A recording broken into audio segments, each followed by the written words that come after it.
Good evening, St. Matthias 6th grade. Here is your review for your Unit 2 test for tomorrow. So our first question says, Frank Lloyd Wright Middle School held a track and field event during the school year. The chess club sold various drink and snack items for their participants and the audience. Altogether, they sold 486 items that totaled $2,673. If the chess club sold each item for the same price, calculate the price of each item. So essentially, we are dividing 2,673 divided by 486. So 486 doesn't divide evenly into 2, 6, 7. So we have to bring it out to this third value.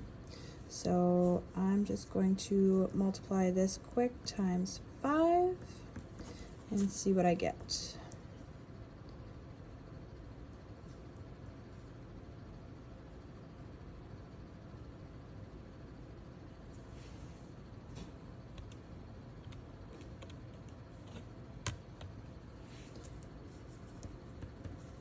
Okay, so that brings me to 2,430. If I put another 486 in, that's going to give me too much. So this is 52430.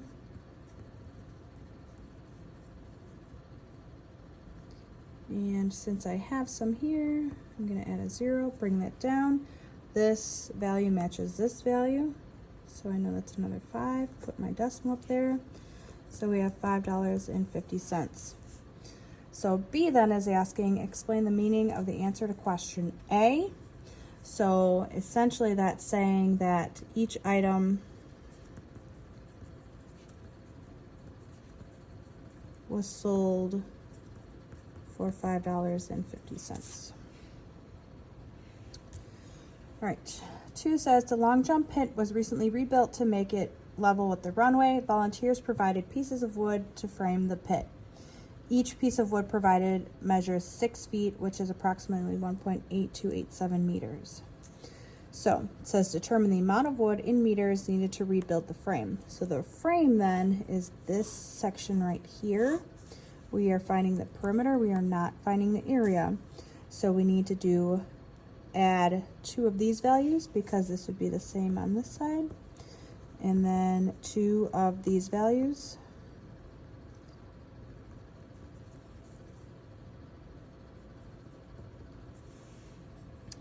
Because opposite sides are equal.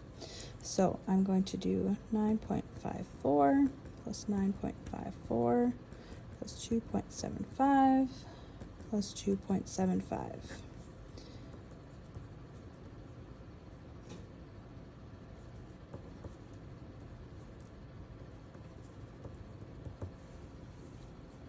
So I get a total of 24.58, and I'm just going to double check my math really quick.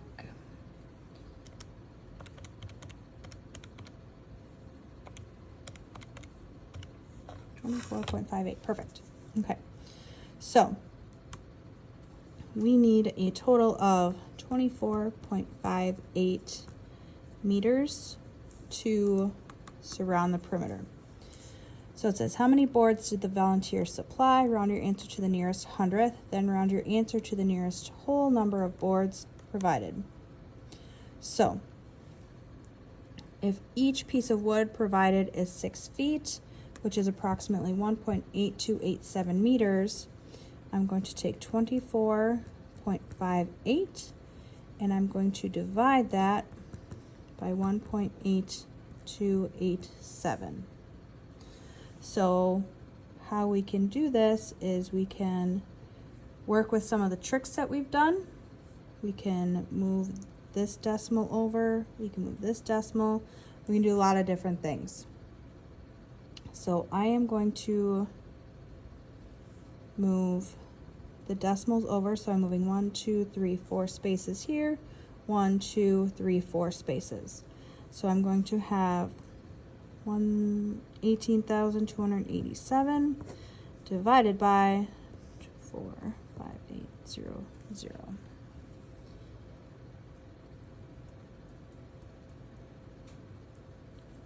Okay. So again, I'm just going to work my long division. 18,287. It's going to go here.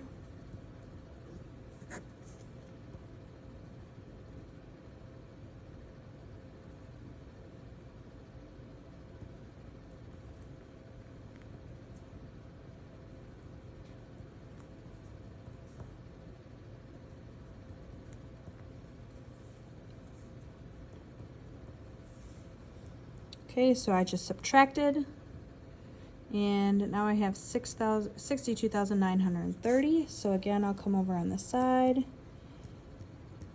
I'm going to multiply that times 5.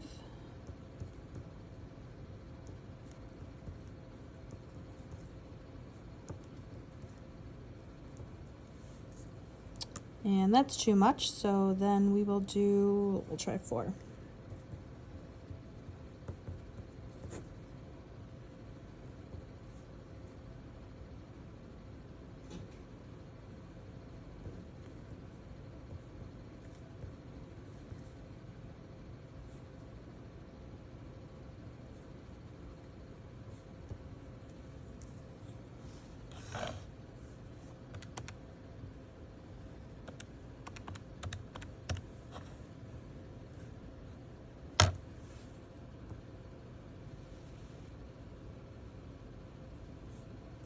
All right, I did something wrong there.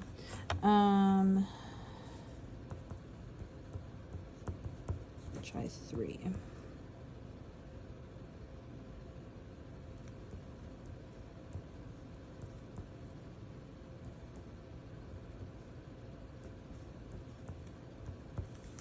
Okay, so 3 then is going to be 5, 4, 8, 6, 1.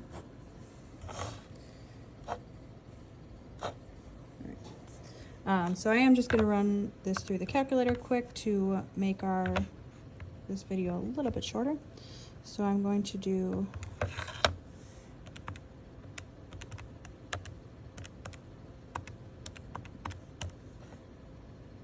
which gives us 13.44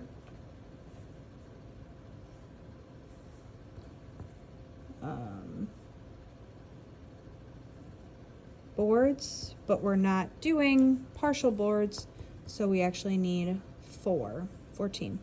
So these are the 2 answers that you would need.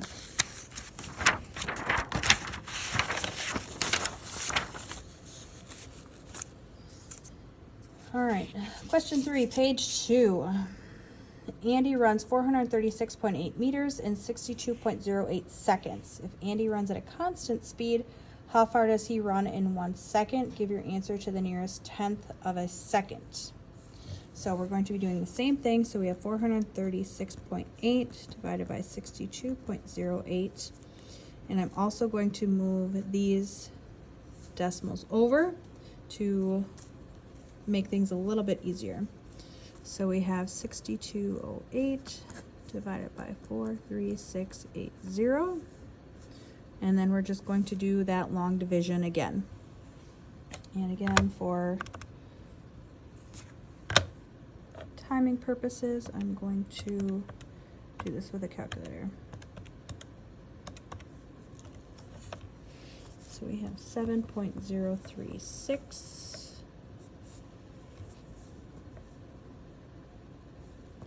Which rounds to 7, and he's running meters per second. Okay. In the expression, place a decimal in the divisor and dividend to create a new problem with the same answer as in A, then explain how you know the answer will be the same. So, and no, this is not a typo. This is on purpose. So here, if you notice, I moved this 2 decimal places, so I had moved this 2 decimal places, which results in a 0 here.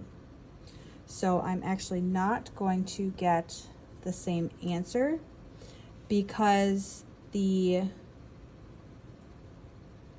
expression wasn't changed properly. So they are not the same.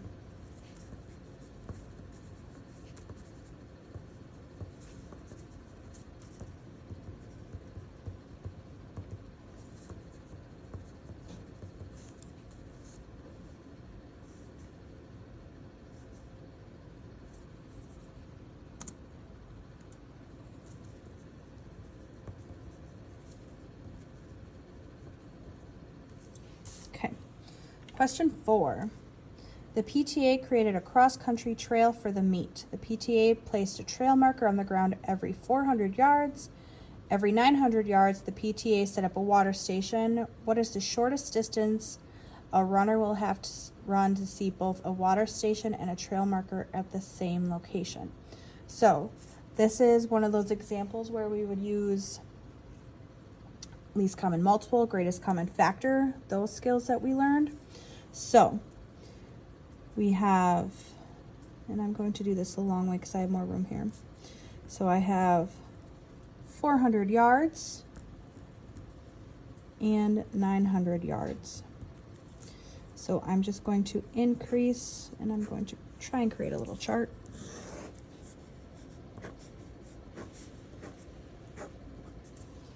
All right, so 400, and then if I'm adding that, I have 800, 1200, 16, 2000, 24, 30.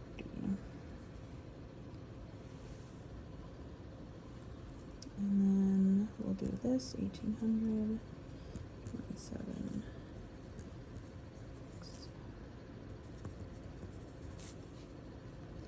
And then I'm going to just write one up here. That would be the next. So at 3,600 yards, you would see both.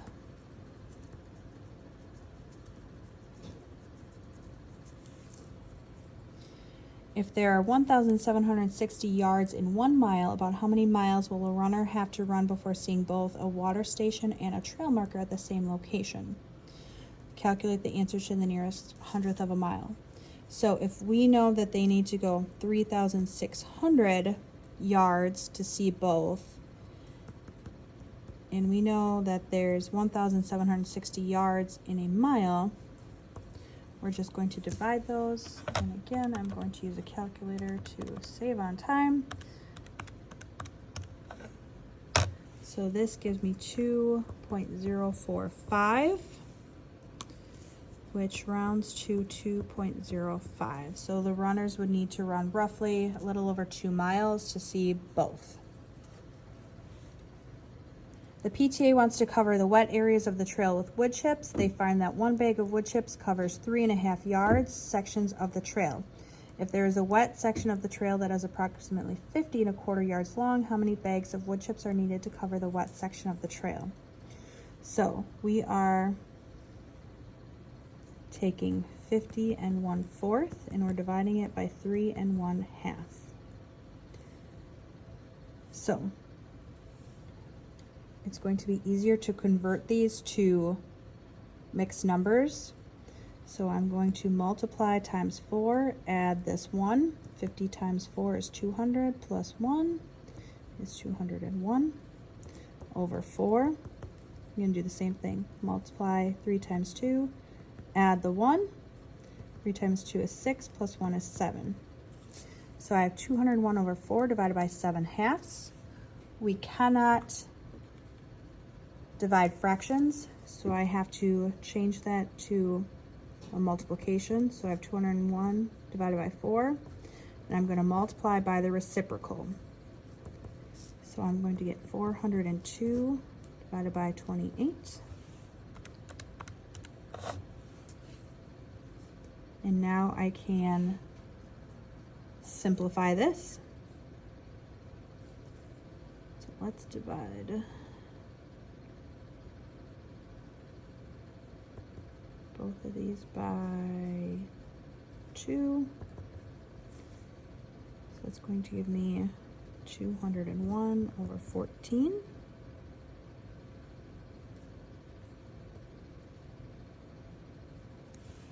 And again, I'm just going to use a calculator really quick. This gives me 14.357. So we need 15 bags because you can't buy a partial bag. All right, and then our last question here, write the division rules for each of the following values. So 2, the last digit is even.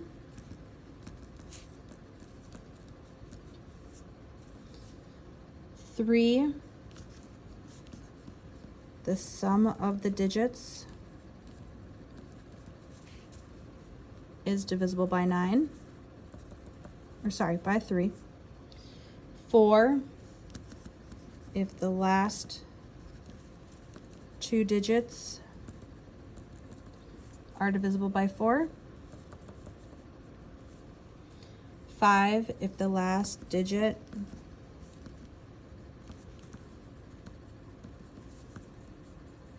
ends in 5 or 0. 6, if the number is divisible by 2 and 3. Must be 2 and 3, not just 1. 8, if the last 3 digits are divisible by 8. 9, if the sum, again, you're adding all those digits up to see if they are some number that's divisible by 9. And you can continue to add those values together to see if they are. So maybe you're struggling. So I'm just going to make up a random number.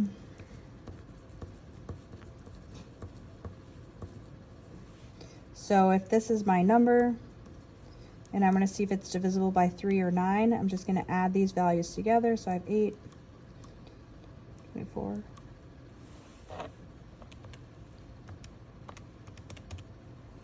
is 40. Let me add, I'm just going to add another number here.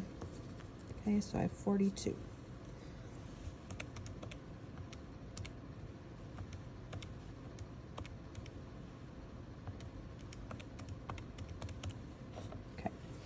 And I'm like, I don't know if 42 is. You can add 4 plus 2 equals 6. 6 is divisible by 3. It's not divisible by 9. So you can continue to add those numbers together to see if it's divisible.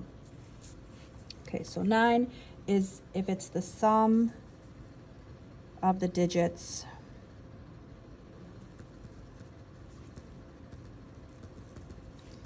is divisible by 9, and then 10 if the last digit is 0. Okay, so that is the review. Make sure you know all of this. Remember to bring it with you tomorrow to the test, as you can use it on the test, and feel free to ask me any questions. Have a great evening.